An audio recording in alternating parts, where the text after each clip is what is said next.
Hi guys, welcome back to the channel. It is Kay here from The Spiritual Parlour. For those of you who do not know me, I am the owner and founder of thespiritualparlour.com, also the Esoteric Store online. I am a tarot teacher, Reiki master, astrologer and numerologist. But for today, I'm here to take you through this short 101 on understanding the court cards within the deck of the tarot.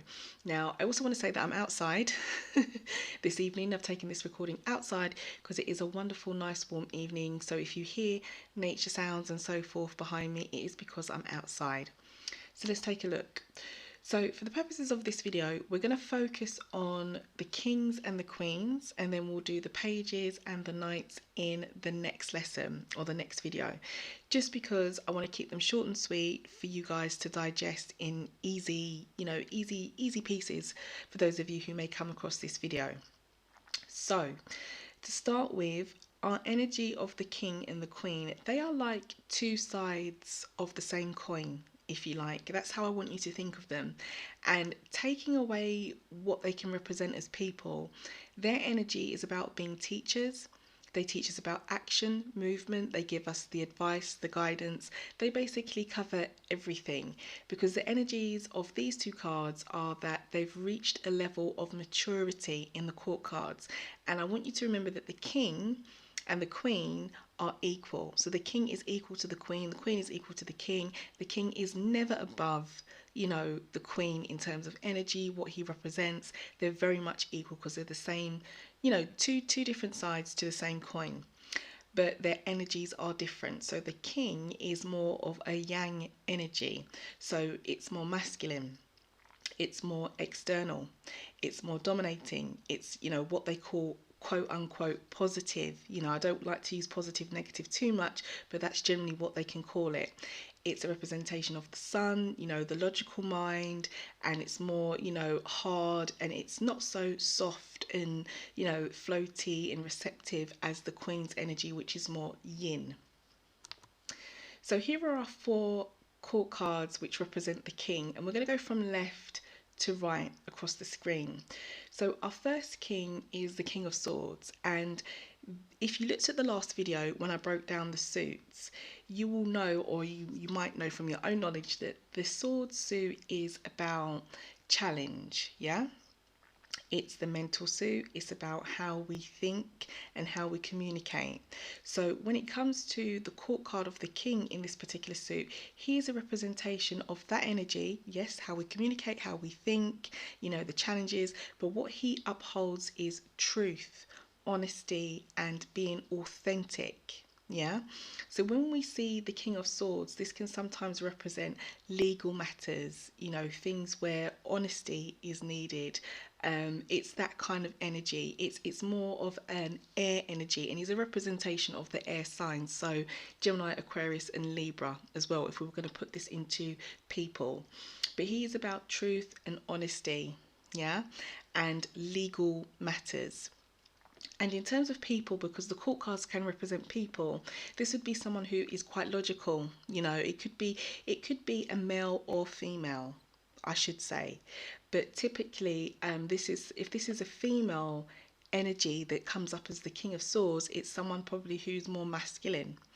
But the energy here is someone who's quite logical, like with the law, quite logical, quite straight down the line, someone who is quite honest, quite truthful, and really battles for what they want. Now, so this energy here, if we see this energy, it could be a time where we're calling for truth and honesty and being authentic in whatever the reading is about. The King of Swords would represent this. Now, the next king, we've got here the King of Cups to the right hand side of him. So second card in from the left. Now, if you looked at the last video and if you understand the suits well, you know that the King of Cups, he is going to be about our emotions, yeah? Now, remember what I said, the court cards are like the highest representation of the elements as well. So this is someone or a card that signifies mastering our emotions, yeah? This is a card that is about a mature approach when it comes to emotions, yeah? So this could be a male figure or a female figure, but someone who's quite mature with their emotions and, how we feel. So when we see the King of Cups as well, for me, this can sometimes also represent a very serious offer for romance. You know, someone who wants to be quite serious with how they feel or what they're willing to give to a relationship. So moving along to the right again, we have the King of Wands, and the wand suit is passion, you know, what we desire, our actions, our movement. And I often feel this energy as a energy of someone who's quite confident, in control. You know, I think of the King of Wands as my CEO, like, you know, of business owners, people who are leaders. It is a card of leadership, you know, leadership in direction, movement, and action. And the King of Pentacles, finally. So if the Pentacle suit represents our security, or what we call secure, and represents our finances, our wealth, our health, and that kind of thing in life, the King of Pentacles is going to be the highest vibration of that. So this is going to be, you know, an indication of a situation that is very, very secure, very, very safe, very, very, you know, potential to have a lot of wealth there, a lot of prosperity there. So the King of Pentacles, his energy is all about grounding and building and wealth, you know, whether this is wealth in a relationship, wealth in a job, wealth financially, his energy is all about wealth. So each king, you could say, has a representation of the element that it's linked to, but at the highest level. So whether that is truth and honesty, thinking and communication for the King of Swords, mastering our emotions for the King of Cups, you know, being confident and having leadership skills, or knowing where we're going, and being very, very passionate with the King of Wands, or being very, very secure in life generally, and certainly financially and health wise with the King of Pentacles. Okay, so these are the basic energies. Now they can be male or female. You know, you really need to tune into what energy you're getting when you're reading the cards. Yes, most people would think, okay, this would be a male energy, and it could well be, but do be open to these cards representing people who are also female, but who have a more masculine or outwardly expressed energy as well. So, in summary, when we look at the kings, remember that the kings are teachers, action, movement, advice, and guidance. They cover everything. They teach us to master the things that they rule over. Yeah. So whether it's our faults and our challenges, whether it's our direction and our leadership, or whether it's our finances, that's what they teach us, and that's what they advocate. It's yang energy, and it's more of the sun's energy. And as I said before, they can be gender neutral. Yeah, but usually, you know, it's an adult male, or someone who's more extroverted or masculine, or someone who has a lot of masculine energy in their birth chart, with how their you could say what signs rule their planets. It could be more masculine than feminine energy. And the kings are the highest vibration of the suits that you know that they represent, along with the queens. Remember that as well. But their vibration is masculine, even though they are equal to the queen. So moving on to the queens, so we're looking at feminine energy here. So this is the other side of the coin. They are still about action, movement, advice, guidance, and they still cover everything. They have still reached, you know, the highest level of maturity in the elements that they rule. They are equal to the king, remember that, but they are yin energy, so feminine. Internally, we might feel their energy. It's more nurturing, and again, quote unquote, negative, positive. As I mentioned, I don't really tend to like to use those words, but you know, you might recognize them. But the yin energy is more about the moon, intuition. It's more soft as well, and more passive. So if we look at our queens here, we've got our 4 queens lined up. We're going from left to right. Our first queen is the Queen of Pentacles. So if the King of Pentacles is about security, as mentioned, especially with finances, health, and wealth, the Queen is also that as well. But what her energy is more about is being resourceful. So where the king could be a representation of ultimate security and having that mastered, or the need to master it, the queen is about how we get there. Yeah, because it's more about our resources. What resources do we have? How do we pull resources together? How do we gather what we need to be secure? Moving along, Queen of Wands here. So our King of Wands is the leadership, direction, being confident, our CEO. The Queen of Wands, the other side of the coin, is how we go about this, so being a social butterfly, networking, also being confident, getting ourselves out there, marketing and promoting ourselves. So this would be her energy as well. She's also, a very fiery sort of female energy because it's the wand suit, and confident, as I mentioned as well. But it's an energy of, how we drive our passion forward. Yeah. So the queens, you could say, are like the legwork, and the kings are a representation of when we finally get there. So this would be the legwork to how we get to being, mastering our leadership skills and how we master being confident. Now, the Queen of Swords, my favourite queen, she is a very truth, I should say, truth advocating energy, just like the king, no different.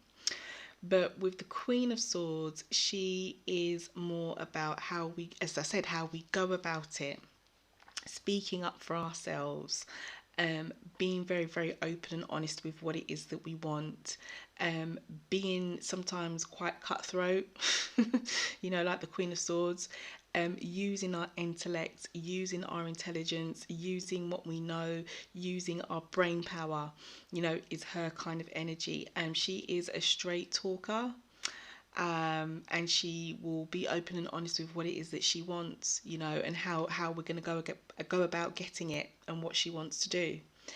And with the Queen of Cups, so if we've got the King of Cups, which is someone who's very, very mature with their emotional outlook, or it's a card telling us that we need to be mature with our emotional outlook and how we manage our emotions, the Queen is going to be that softer energy of nurturing. The Queen of Cups is all about nurture, caring, a representation of the moon's energy, and just making sure that we are emotionally in tune with ourselves, with other people, with the situation, person, place, or thing, whatever it is that we're reading on. Yeah, so she's going to be about the emotional intuition with her energy.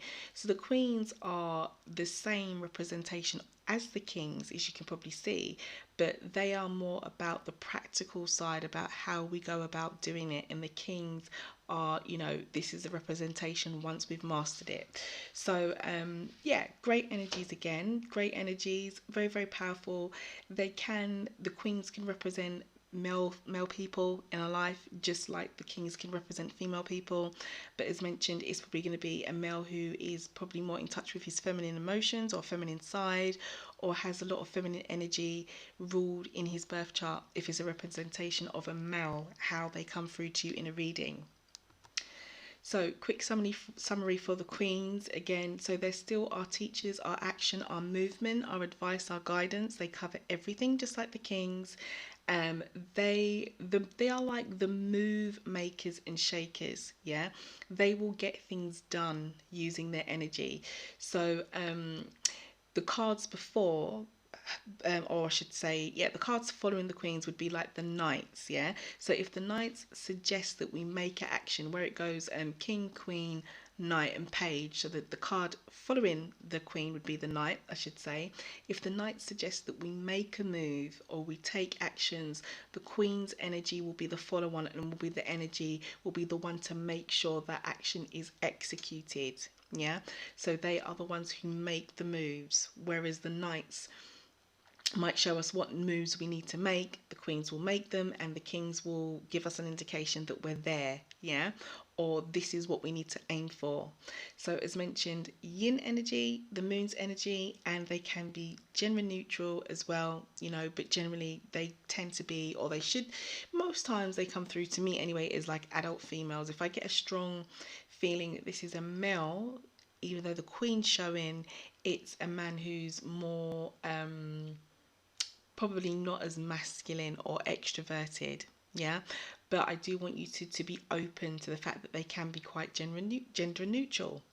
So that, as a short 101, is how we can look at the court cards, or the top two, the king and the queen, within the tarot deck.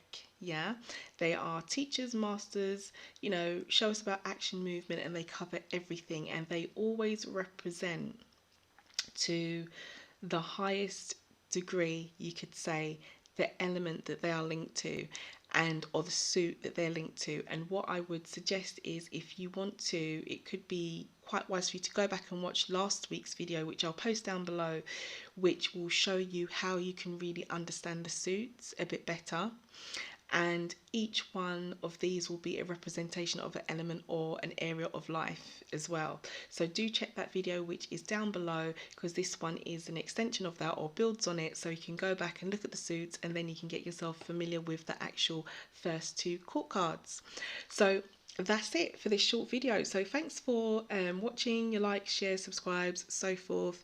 I would say if you have an interest in tarot, esoteric things, and you want to learn more, then do click subscribe, do turn on your notification bell, because each Thursday I will upload some kind of educational video, whether it's going to be on astrology, numerology, Reiki, whatever it is. I'll try to put something out that's quite educational, because from teaching tarot and developing my own online course, I've noticed what kind of questions come up with students, and so I thought, okay, I might as well share the knowledge and share it here on YouTube as well. And if you do want to learn tarot in depth, there is a link below, check that out. There's a 7.5-hour course, which at the moment the first 100 students can get 50% off. The code is below. Just open the description box and take a look, and go and grab that code before it goes, because once it's been claimed 100 times, then it will be gone. Okay, and I will see you next week.